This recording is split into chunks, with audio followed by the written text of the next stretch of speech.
Boom, what's up everyone? Welcome to Simulation. I'm your host, Alan Sakyan. Very excited to be talking about robots, rockets, comedy. We have former rocket scientist, now comedian, Imran G. What's up, my man? What's up, man? How you doing? Thanks for coming on to the show. Thank you so much for having me. Really pumped, really pumped. There's a lot to unpack here. This is an interesting career. Yeah. And for those that don't know Imran G's background, you can find his link in the bio below, imrang.com. But the background is former rocket scientist for 11 years, Yep. Lockheed, Boeing, United Launch Alliance, ULA.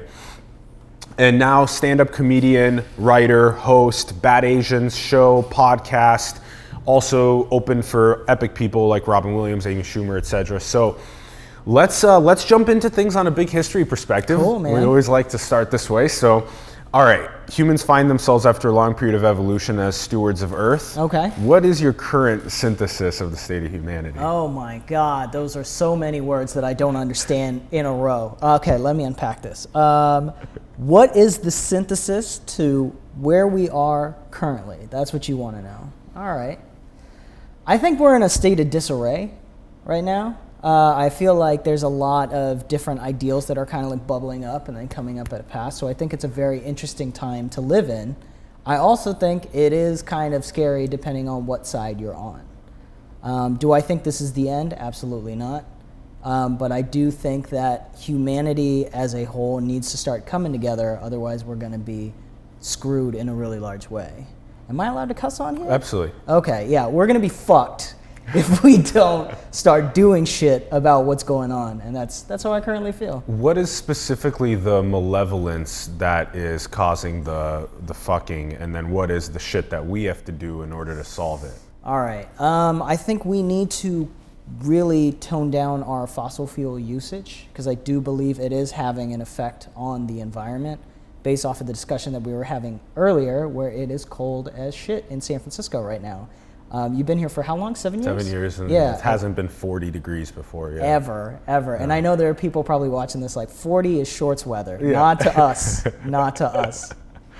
But yeah, so it's like something is happening, and I really, from the little that I read, and when I say little, I mean little, it seems like the environment is getting to a point where we can still fix it, but we are, it seems like, on the eve of an event horizon where we won't be able to actually fix the planet the way that we want it to be, or maybe to the point where we believe it should be if we do nothing.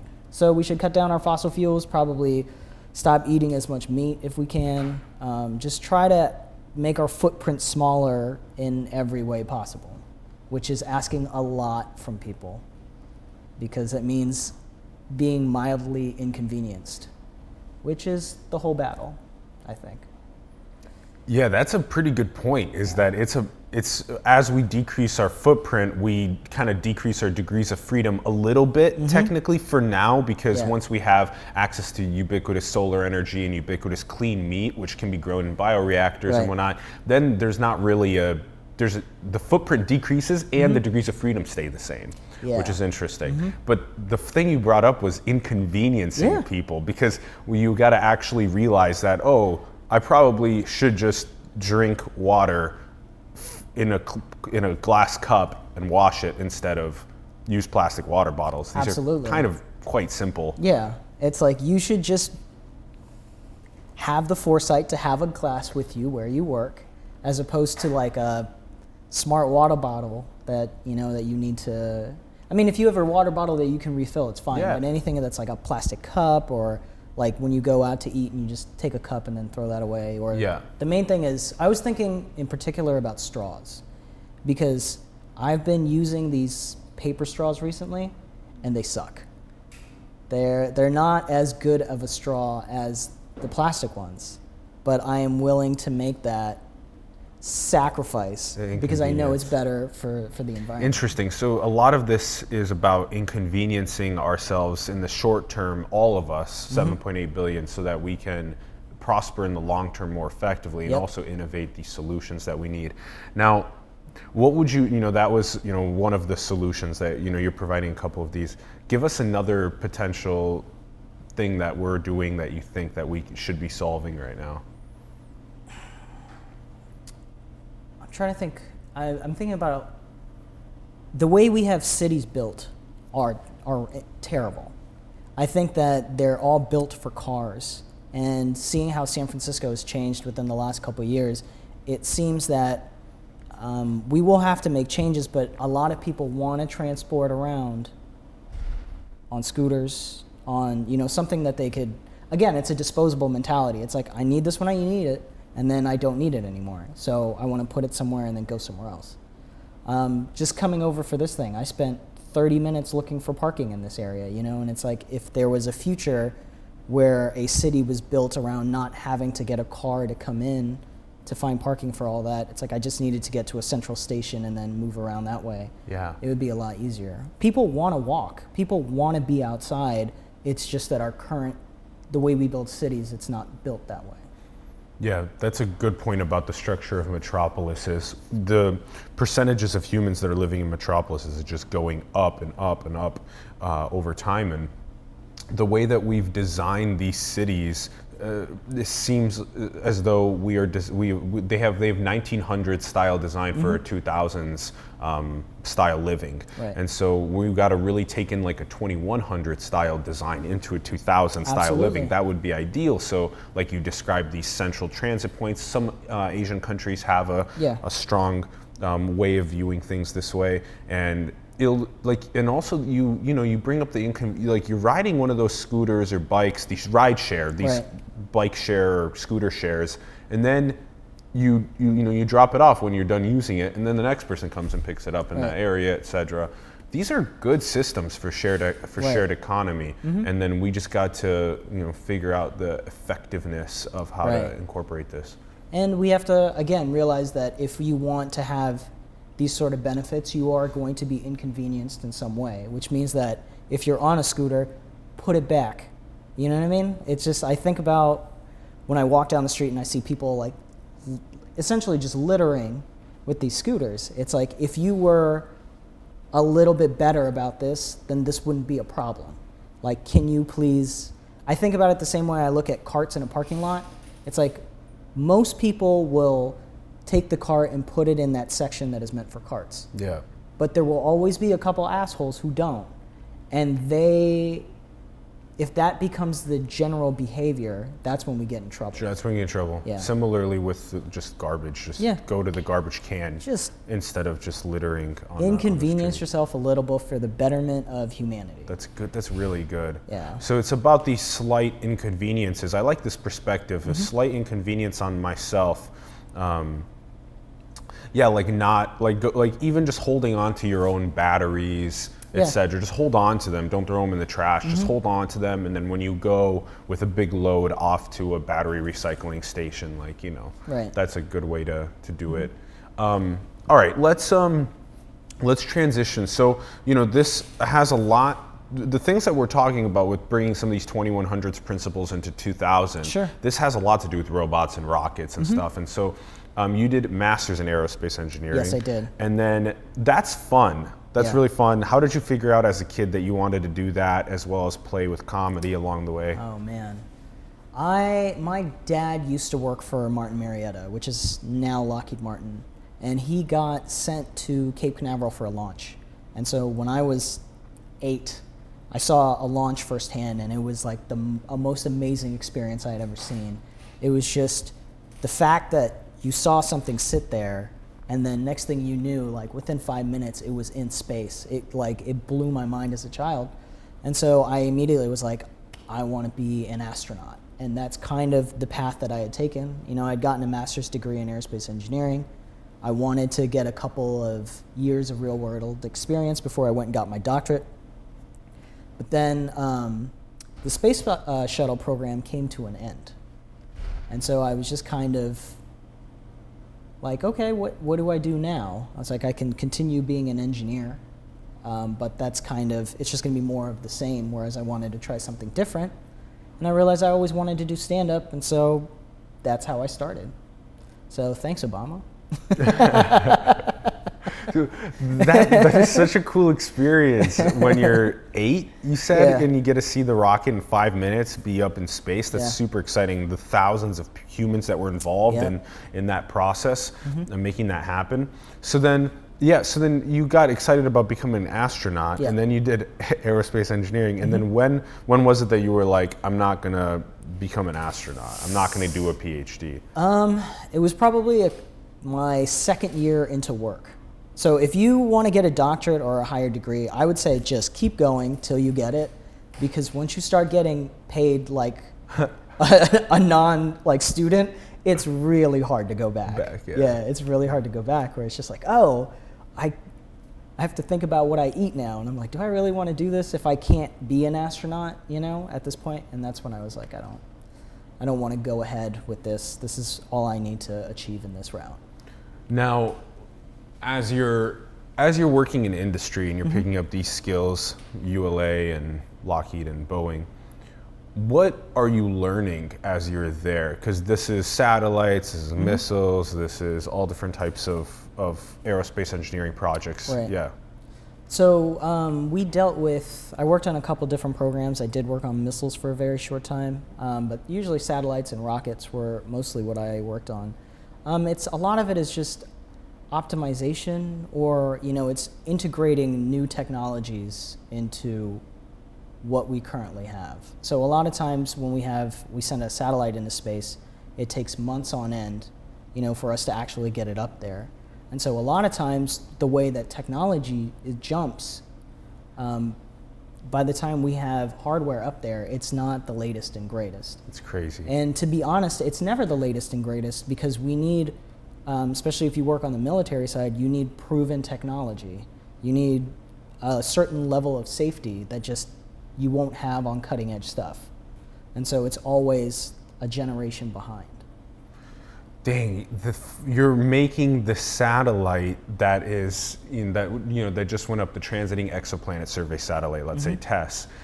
And by the time you're assembling it with all of the components and you're launching it up, the newer components, the hardwares and softwares are literally being made, and you can't change the hardware. You can maybe update the software remote, but that's so nuts. It is. It's kind of aggravating, to be honest. It's like, especially as a person who enjoys technology, you're like, this is so old. I remember on one of my first jobs, they were like, oh, there's this older satellite that they wanted me to train on, to work on. And I walked in, I turned on the computer, and this was maybe 2012, 2013, and it said Windows 95, and I was like, my fucking God. I heard it was like this nostalgic noise, and I was just like, oh man, this is so cool. And I was like, wait a second, this is still being used, like what? This is insane. But it's like, it is kind of fun, because when you design, then you have to have this foresight as to look at the hardware and be like, what can it really do now? Like what do we need the system to do? And even though the system is old, does it have the ability to do what we need it to do? And so that's really where the job comes into play.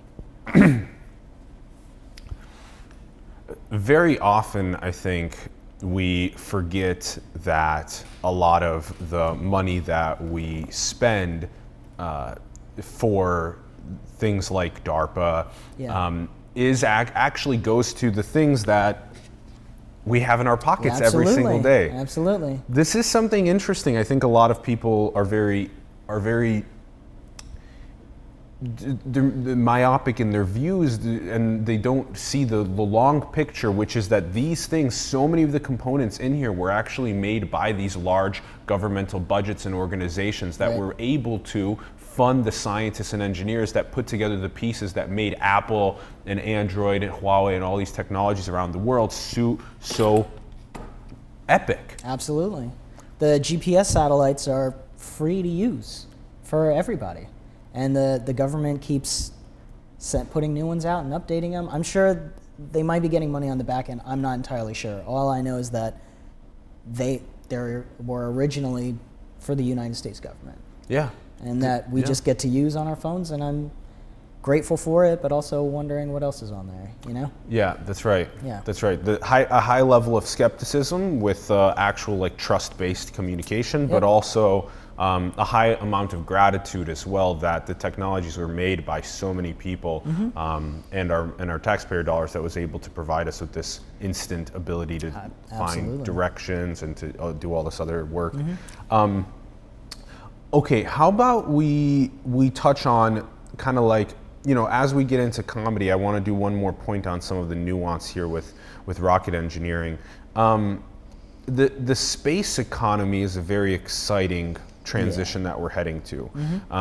There's a lot of pieces of space debris that we gotta like clear out of the way.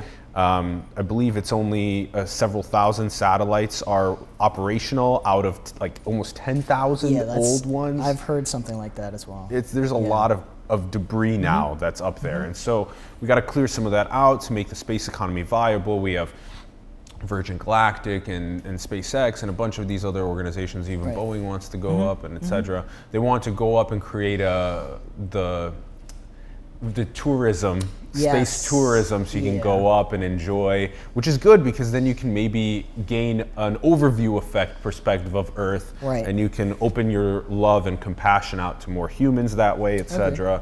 So, and then of course resupplying the International Space Station, going to the moon, colonizing that, going to Mars, colonizing that. So tell us about your synthesis on the space economy. I think it's headed in the right direction. But I think to call it a space economy right now, it's so far out. The main problem that we have and continue to have is power. It's like, how do we efficiently leave escape velocity? How do we get into low Earth orbit without expending so much energy, where every single pound counts? And so what these companies are doing are great, and I do believe they're headed in the right direction. I think we are far off from true space tourism. And I think like with Virgin Galactic, all they really do is take you just basically to the outskirts of space where you're weightless for minutes and then come back down. And that's 120 grand. I don't think that's feasible. It would be great, but in order for the common person to get the experience where, you know, you think about the Earth as a whole, it has to be way cheaper than that. Yeah, like $120. Yeah, $120 would probably be, even then, I feel like that people would be like, you know, that's Greyhound pricing. Like, what can I get? It's like, I don't know. For $500, I'd feel a little bit safer leaving the atmosphere than on a $120 flight. You bring up this really interesting point of being able to take things up into low Earth orbit, getting past escape velocity. There's this. A major issue is being able to add more and more weight to the payload that you want to deploy, and as you add more weight, you need to add more fuel, and this is an endless process. So then there's the idea of having one booster. Okay, how about 3 boosters? You know, to add more to the payload. So yeah, so what is? It seems like burning like liquid oxygen, these sort of methods of going up is, for now, what we know, but. Potentially fusing hydrogen could be more effective. No, it is no. Like I'm on the team that we should try everything. Yeah. We don't know enough. All we know is a method to get into space. It is clearly not the best method. There are a lot of things that we can try and we haven't been able to try.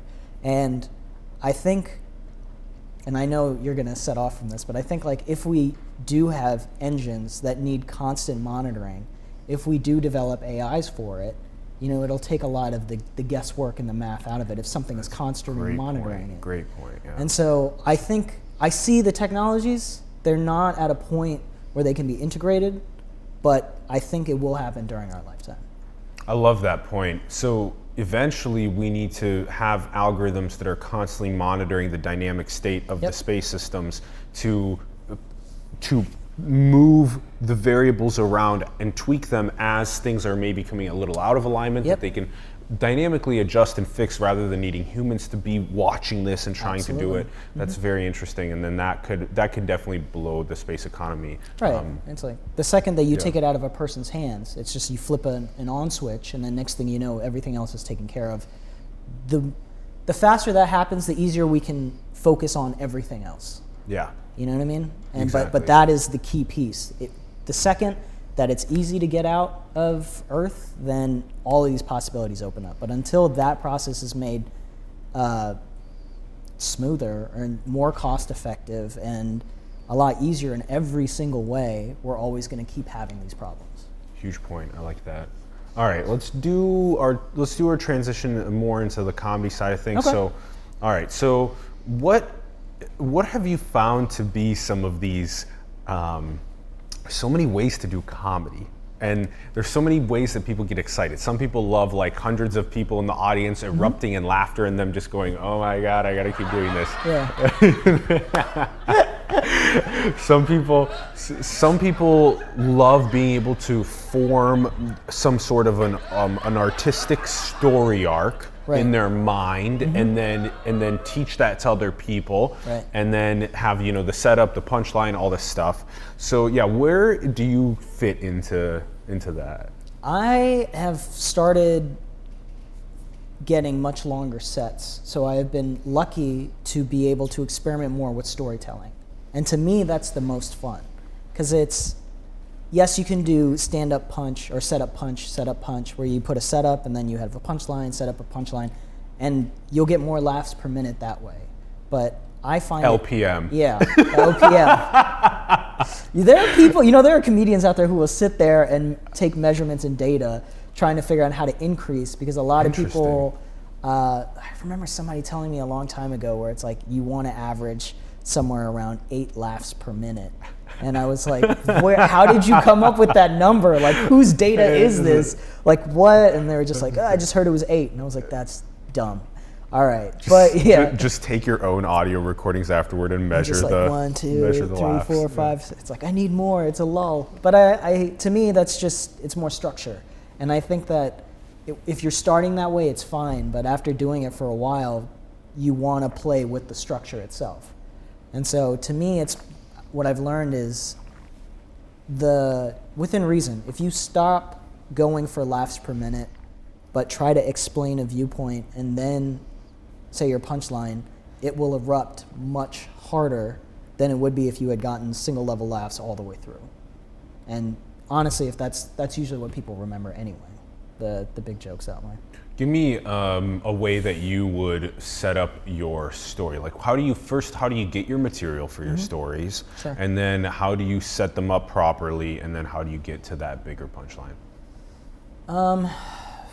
To me, I usually try to figure out what I think is funny. Like, if I feel like something funny is happening to me, or some sort of a relationship is going on that I understand I can explain this in a funny way, that's usually how I go about it. Because I don't want to write fictional stories, so I wanted everything from the storytelling perspective to be true, whereas if I'm telling jokes, then it doesn't matter if it's truthful or not, because the point of that is to make people laugh. Whereas the stories to me are more realistic. So a lot of times, like, I will forcefully put myself into situations hoping that something will come out of it.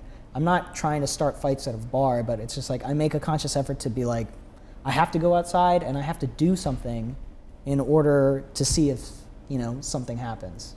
And one of the plus sides of living that way is you actually get to live a life, trying to cultivate this material. That's just kind of what I do. So then you find these moments in your life that you feel are solid stories to tell, and then you structure them in a way that will take some sort of maybe a moral lesson. Yes. It's either a moral lesson or it's a lesson that I needed to learn. So a lot of times it would be, I try to structure my stories that there's some sort of personal growth. Because I feel like people are more on board with you learning a lesson, or learning a lesson through you at your expense. I think is a lot, like, people love to learn that way. And so it's kind of something that I've only recently, they're like, if you fuck up, but I learn, I'm 100% okay with that. And I'm like, yeah, that makes sense. I forgot like what is the phrase? It's like, wise men learn from the mistakes of others, you know? There's I'm going to my 5th 10-day meditation retreat, and it's Vipassana. And S.N. Goenka is one of the main disseminators of this meditation tradition. And what's very funny is there are these lectures in the evening, videotape lectures. And he has a story in one of the videotape lectures where he teaches that when I have my watch and you have your watch, if you drop your watch and the ground and it shatters, and it's a very rare watch, hard to find the pieces. Sure. I lecture you, I give you a sermon, you should be more careful with your watch, etc.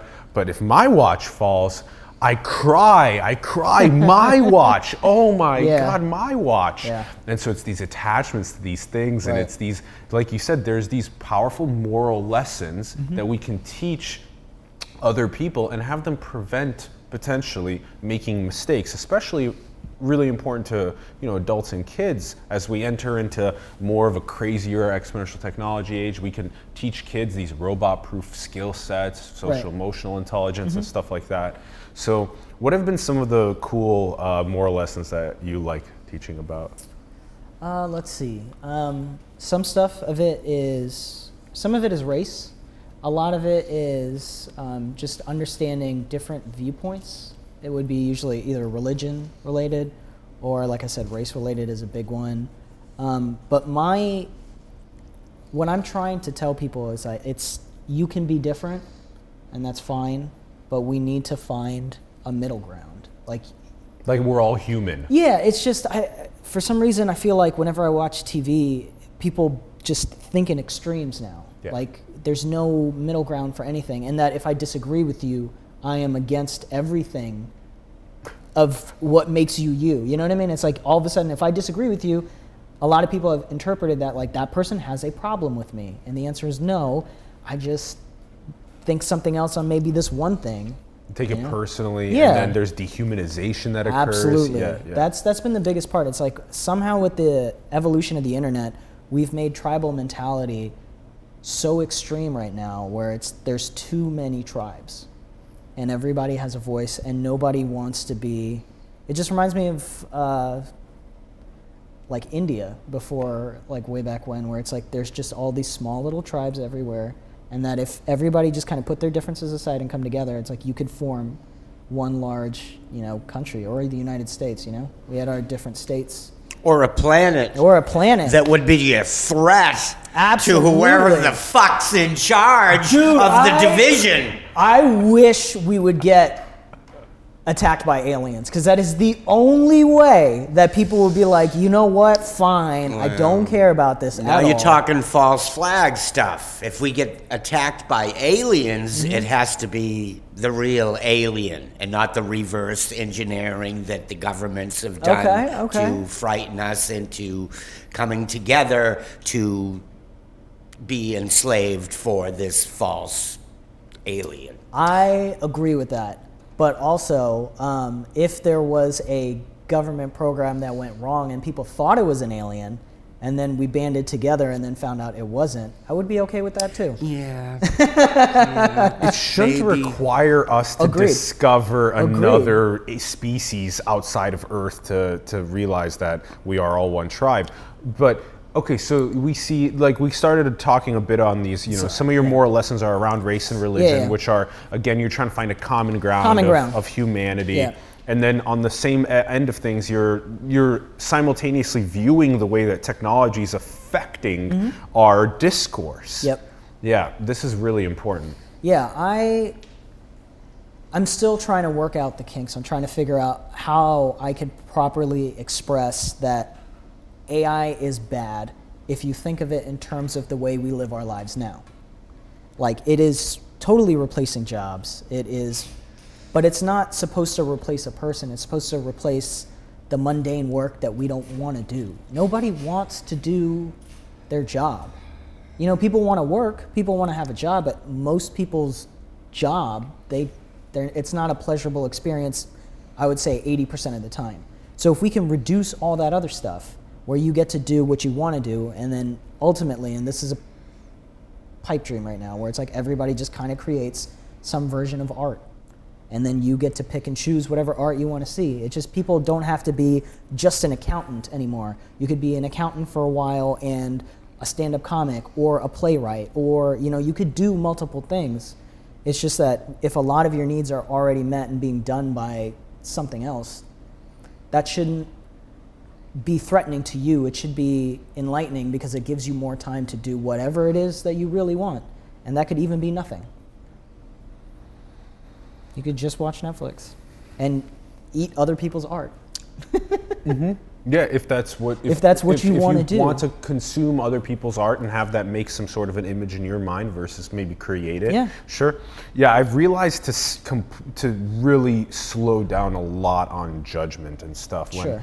I always say like, go and create, don't just consume, etc. But if humans really want to just consume and that is their thing, then you get to spend your life doing whatever you want to do, period. As long as it doesn't damage other people's lives. Right. Okay, so I mean you're transitioning us into the AI stuff. Yeah, exactly. Yeah. So let's take that on. Okay, as we find ourselves as stewards of Earth, this law of accelerating returns is impacting biotechnology, neurotechnology, artificial intelligence, quantum computing's erupting, cryptocurrencies, blockchain technologies. It's all over the fields. Right. And where do you see us now? How do you see us synthesizing the X-tech fields with our human values of compassion, love, heart centricity? How do we do that? Oof. See, that's rough.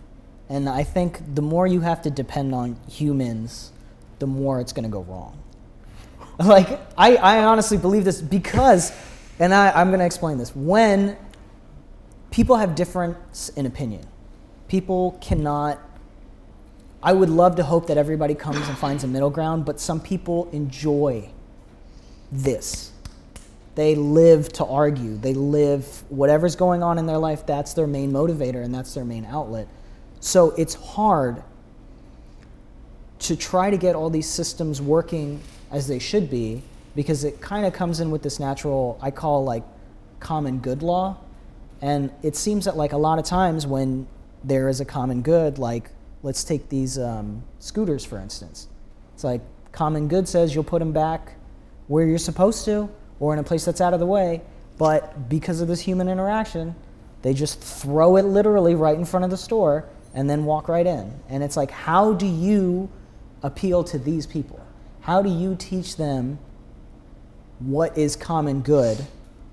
Because if they don't adhere to that, it doesn't matter what AI does what, it's always going to be an issue. I think the key is to try to figure out how do we create a system that learns to live the way that we do.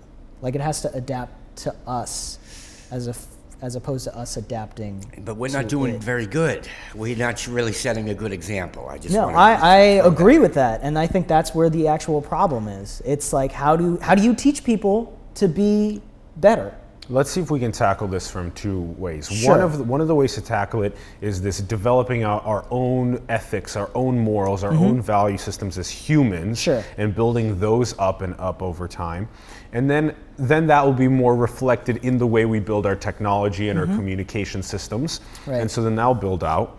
And then I think, let me see, correct me if I'm wrong here with your perspective, but I think you're speaking like a true scientist, and as do I speak this way as well, that just sheerly a computational system that is much greater than the computational power of the mind can crunch trillions of variables simultaneously that are all dynamically adjusting, like what a civilization is, and it can just more easily make decisions with more information than human minds can for now. And so there is a little bit of a power shift that also needs to be made. Hey, like just you may not be dropping off these scooters and bicycles in the proper locations right now. So what we will do as this massive computational infrastructure is we will figure out either where to relocate some of the drop-off pickup stations. We will figure out how to automate the process of dropping off and picking up these, etc.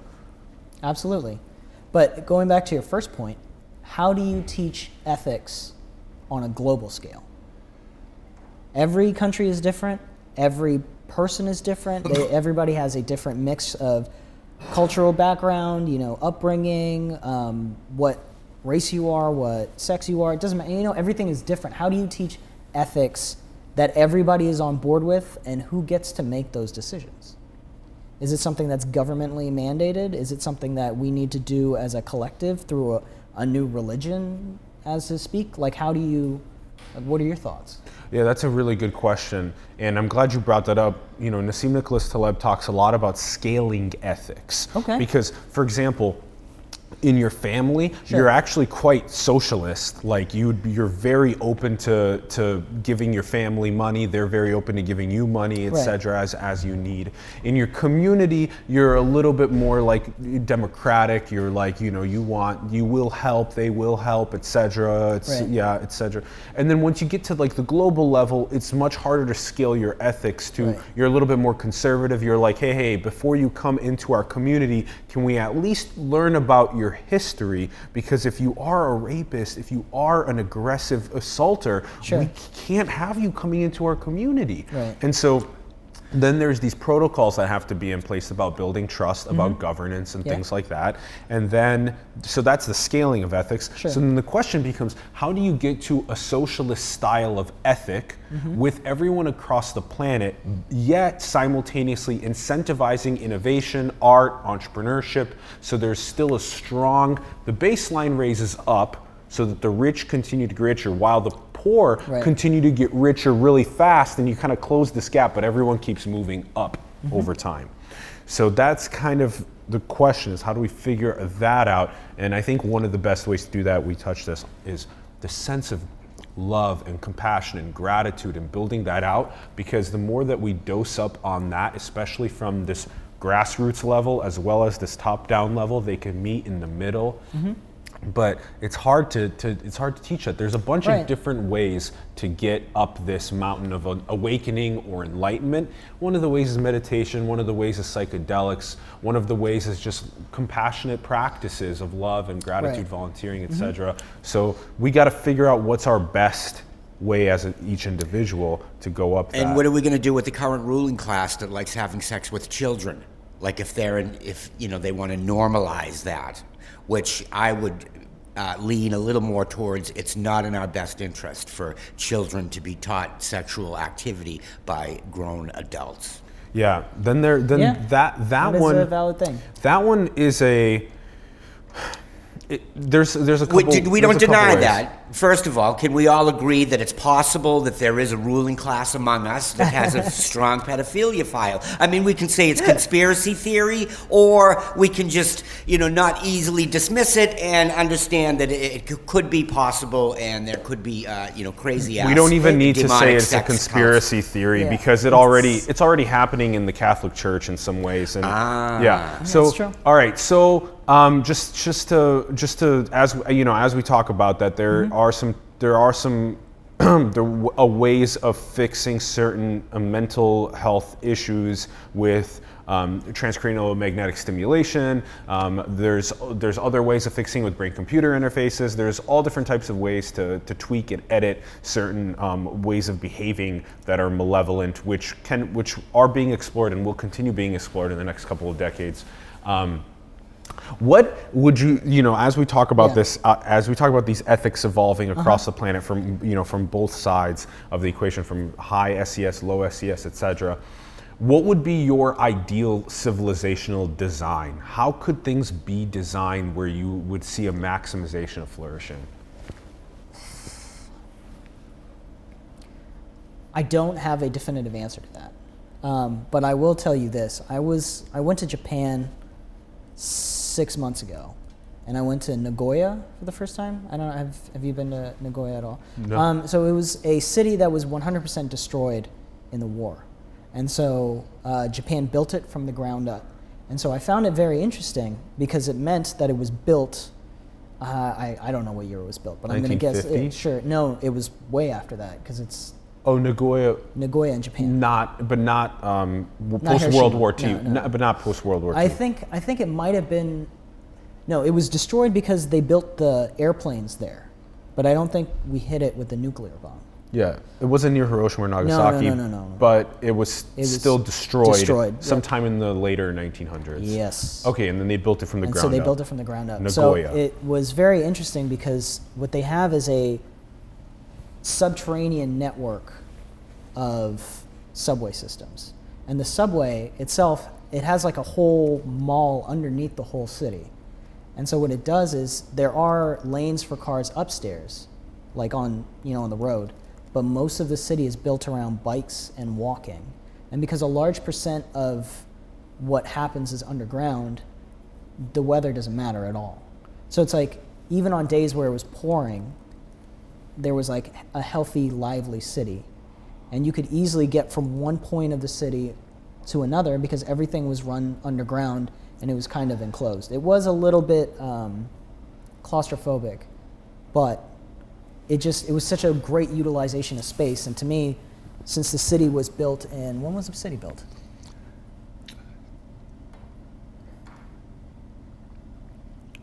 I can pull up my phone. This is very interesting because the city itself, the architecture like you're describing, it's right by Kyoto and Osaka. Mm-hmm. Interesting. But it's built from, Nagoya. I mean, they essentially have like a whole floor of Nagoya underneath the city. And as a result, it's a great utilization of space.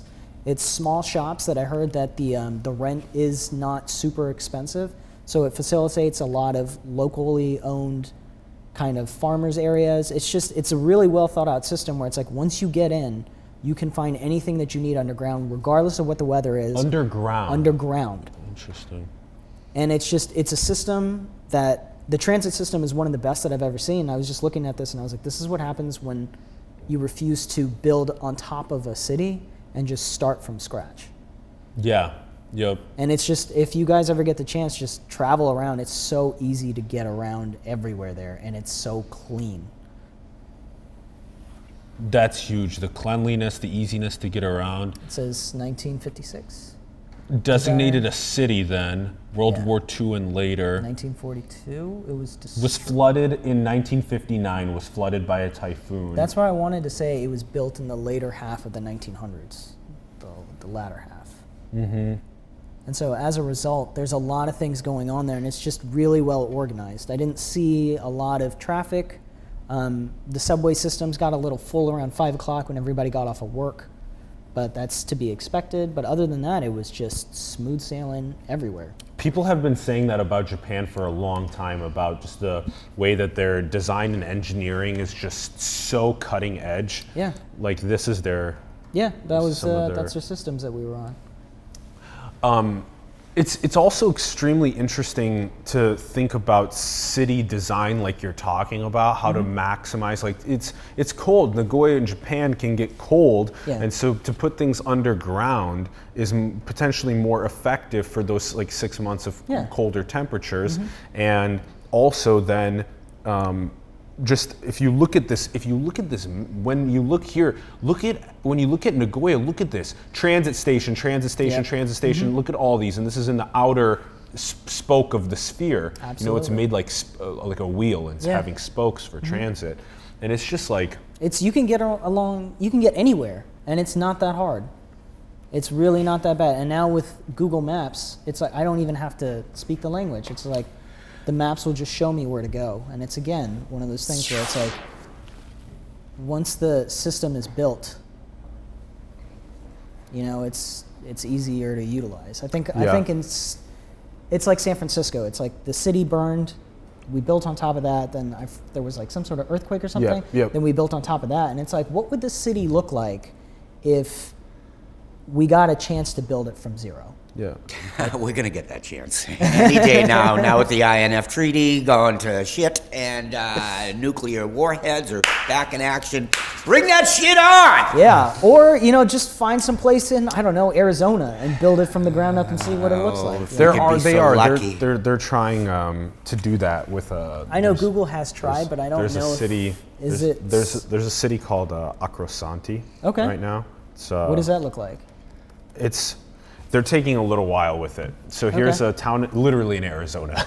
Oh, is it really? Yeah, it's literally in makes Arizona. sense. It's Super very, cheap out very there. funny that you say that. But this is kind of it's experimental town with molten bronze bell casting to demonstrate how urban conditions could be improved while minimizing the destructive impact on Earth. And then so here's what kind of like, here's a view of Acrosanti, the cliff view, you know? So here's kind of like a, anyway, what is interesting, although you're right there with, there's a lot of variables that are coming into this equation that need to be crunched in a way that makes sense. For example, we already have a large demographic of people that have moved to the Bay Area for the network effects and whatnot. So it's like, one of the only ways to do it is, like Ron said, figure out a way to completely clean the slate and then to rebuild it all in this area, because people already live here, and how to do that in the span of like 3 months or something. Violence, death. Versus a purge. A purge. So that is the answer, is a purge. And another interesting way to think about it is, could you move everyone in the Bay Area down towards south, even south of like Monterey, somewhere between LA and SF, and could you build the city there in 3 or 6 months and then move everyone there, etc. There's different ways to think about it. One of the ways, again, to practice thinking about it is to do things like run these experiments in your own design, so you could take computer-aided design and you could start building out the transit systems and the buildings themselves and etc. And then that way you can make your own cities, and then when you can get into indistinguishable virtual realities, you can just bring your digital body into those places and start playing and whatnot. But for these cities, it goes back down to my point where I was saying that they will eventually calculate what the correct amount of space per person is.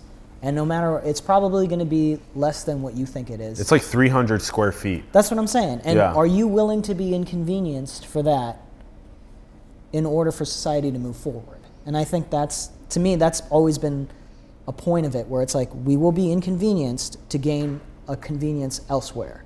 That's it. And the question is, are you willing to make that trade-off? And everyone is moving to these metropolises. So not everyone, but a lot of people are moving to metropolises, and they're willing to be inconvenienced, like circling all the way back, in order to be around stronger network effects. So they're willing to take a 300 square foot apartment as long as they have access to, the central areas of parks and of high network individuals that they can go and or be able with. to have access to art, like comedy shows, like the Bad Asian Show, like all of the great shows that we have in San Francisco, all the plays, just a lot of the culture. Like, you need to have everything, and I believe that by allowing people to understand that they will be inconvenienced, but will be convenienced in other ways, I think that's the main sell. Yep. Now, okay, couple quick questions on the way out. Imran, what would you say is a core driving principle of your life? To constantly move forward and not to be put into a particular box. To do things that are interesting to you, and then not caring about what other people think. A lot of times people don't understand that I could have a creative pursuit and have a technical job at the same time, and they're like, how do you balance it? And it's like, well, if you want to do something, you'll make time for it, and both sides of the coin make me happy in some way, and to continue to do that should be it's a conscious effort on my part, and I feel like everybody needs to do both. Like, even if you're a creative, do something that forces you to be logical, so you can think, problem solve out. And if you are a problem solver, take classes that force you to be creative. Even if you're bad at it, the whole point is each individual needs to be more well-rounded so we can be well-rounded as a society. We need to stop being like, we need to do this, and then having no personal accountability. It's like, I want to make sure that I am as well-rounded as I can be and have a understanding of as much as I can in order to be the best member of society or contributing member that I can be. And I'm hoping that's the wave that's going to come. Yeah. How about yourself? That's a good one. I've been pointing at this a lot recently. It's the Nash equilibrium in many ways. It's the way that you can yourself self-actualize best while not harming the collective, but also keeping the collective's uprising in mind. So there's an equilibrium to play out between the individual thinking and collective thinking that can maximize flourishing. And also, like you mentioned, just well-roundedness in general. It's hard, as we were talking about earlier, this notion of like this non-judgmental thinking. If someone wants to just be super eccentric and in a cave and just working on technical stuff, as long as the idea doesn't just die with them, because we want at least for that edge of knowledge to be pushed, and then for someone to come and help disseminate it to the rest of civilization. Absolutely. But I think it can be weird sometimes forcing social emotional skills on highly eccentric people, or the opposite way is for highly emotional, highly creative people to be like, hey, understand a little bit about logic as well. Right. So that can be tough, but I also totally get the well-roundedness is very important, and there's not enough of it's being explored. I will give you this. We shouldn't force them to be that way, but I think for people to be ignorant as to how other people think, I think is not okay. That's it, yeah. So then be open it's to like other people's you thinking. might not understand rational thinking, but you need to understand how it works so you can understand how this person thinks. Yeah, how other people think. Absolutely. That's cool, because then that's how you understand how civilizational's pieces work together, the humans in the puzzle. If everybody understands that this person is an eccentric, and this person understands that they're eccentric and is able to at least talk to those people on some level, that if that's what that community is okay with, then that's what they're okay with. Yeah. You know what I mean? Like, we don't have to police every Totally. person. It just needs to be understanding. We need to have a common understanding of some sort with everyone. Our common humanity, at least, and that common love and common prosperity. Imran, how about we ask you, are we in a simulation? Oh, I think about this every once in a while. And the question that I have always had is not, are we in a simulation, but if we are in a simulation, who has programmed it to work in their benefit? You know what I mean? Because it's clear to me, if we're both if we're in a simulation, we are not winning on the level that we should be winning if we were programming it. You know what I mean? Like, you would assume that you would have like an abundance of funds, abundance of, like, you could literally do whatever you want. That's what it means to me to be in a simulation. So I can't say for sure. All I know is that if there is a simulation, I'm probably working on it, but it's not mine. Does that make sense? Yeah, you're part of it. I'm part of it, but I'm not clearly like, this is Jay-Z's simulation. Because, you know, someone like that, or like someone like Beyonce was just like winning on every level that you could see. It's like, okay, maybe them. But like, if I was running a simulation, why would I give myself a 9 to 5? Does that make sense? Yeah, of course. Yeah, if it was run by you, you would maximize flourishing absolutely. Yeah, and for preferably everyone. Period. Just maximize flourishing for everyone as best as you could. But then, who is it actually simulated by is the question, because then what other motives exist in this equation? We're going to get in trouble for talking about this stuff. And my thing is always like, who's succeeding the most if this is a simulation? And then try to see why it's that way. Lead pipe to the head, blood force drama. Last question. Sure. What do you think's the most beautiful thing in the world? Ooh. You know, I want to say something cliche like a sunset or something like that, but it's not. To me, it's honestly like seeing people happy, like truly happy, like just it's not necessarily unconditional love, but just when somebody has true happiness and you catch it, even when it's on like film or like, you know, on YouTube, to me, I think that's the most beautiful thing, to see someone genuinely happy, whatever it is. That to me is the most beautiful thing in the world, which is still kind of cliche, but I don't know. I like seeing people be happy, you know? Yeah, that's great. Yeah. Yeah, across all different walks of life. Yeah. Yeah, and across all different emotions of happiness, feelings of happiness. That's Yeah, that's it could good. be just somebody seeing their kid for the first time in a long time. It could be like, you know, a dog seeing its owner for the first time in a while. I don't Yeah, know. It could be yeah. anything. It's just, that to me is the most beautiful thing. I love it. How about yourself? Listen, sir, I ask you the questions on the show. I'm not used to this, man. Or it's just all one-sided. But it's been fun, man. It's been Yeah, fun. I'm glad that you've had a fun time. This is very important to us. Yeah, Imran. thank you so much. Thank you so Thank much you for for coming having on me. the show. Yeah. Absolutely. Very enlightening across a lot of different aspects: robots, rockets, comedy, all different kinds of interesting stuff was discussed. I had a Yeah. great time. Thanks, man. Thanks everyone for tuning in. We greatly appreciate you so much. We'd love to hear your thoughts in the comments below. Let us know what you're thinking. Also check out Imran G's links below. And keep supporting artists and entrepreneurs that you believe in. You support Imran, go to his shows. You support your local artists, go to their art exhibits. You support your local entrepreneurs like Simulation that are making this content, support us. Links are below. Support your local artists, entrepreneurs, everyone. Do it. Do it. Do it for the common good of mankind. Give him more money. We'll double your pay after this. And thank you everyone again for tuning in. Go and build the future, everyone. Go and manifest your destiny into the world. We love you so much. Thanks, Ron, for producing and directing. We'll see you soon. Peace. Peace.